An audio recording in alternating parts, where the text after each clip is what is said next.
Near the end of the book is a chapter entitled The Mystery of the Seventh Shemitah. In it, the Shemitah reveals the timing of the key events of end-time prophecy.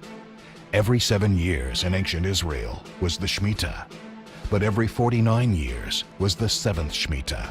The seventh Shemitah carries its own significance because it ushers in what the Bible calls the year of Jubilee.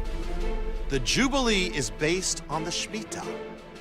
It is, in effect, a super Shemitah. The Jubilee was the year of liberty and restoration. During the Jubilee, those in bondage were released, set free. During the Jubilee, if you had lost your land, it would be restored. If you had lost your family inheritance, it would be given back.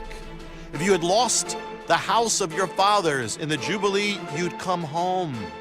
As it was written, everyone shall return to his family and to his possession. The Jubilee was the year of being restored to what was lost, regaining one's ancestral possession, returning home. Because of the lack of historical records of the Jubilee's celebration in the Second Temple period, we can't say with certainty when the Jubilee takes place. But we do know the timing of the Shemitah, and we do know that the Jubilee must take place in the year following the Shemitah, specifically the seventh Shemitah. So could the mystery of the Shemitah open up a revelation concerning end-time events, even a prophetic Jubilee of restoration?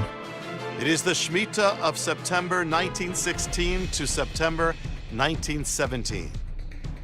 The Jubilee concerns the year after the Shemitah.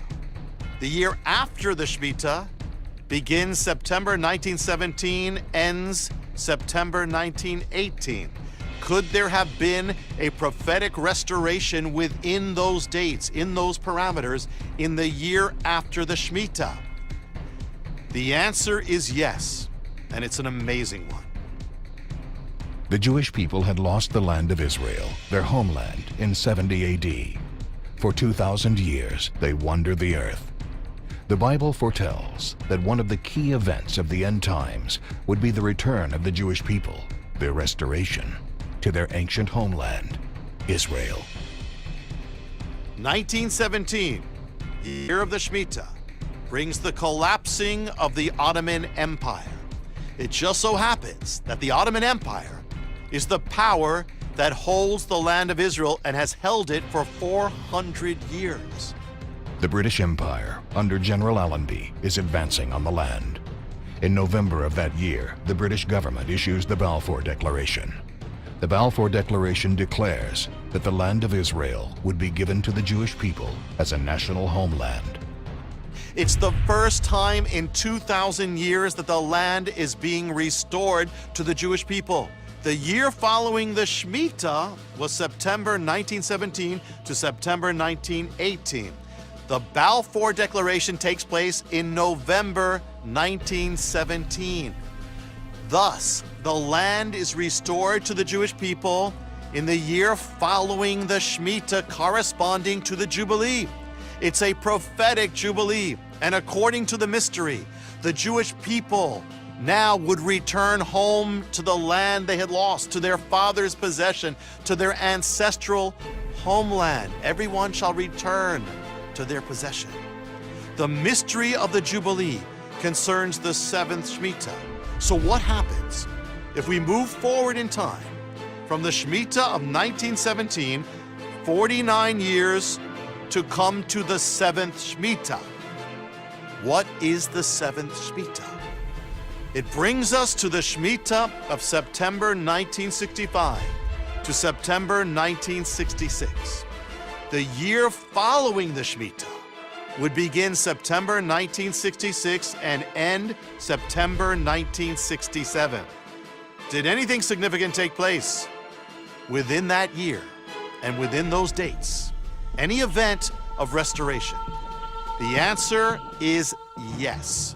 According to Bible prophecy, the Jewish people have to be restored not only to their homeland, but also to their ancient holy city of Jerusalem.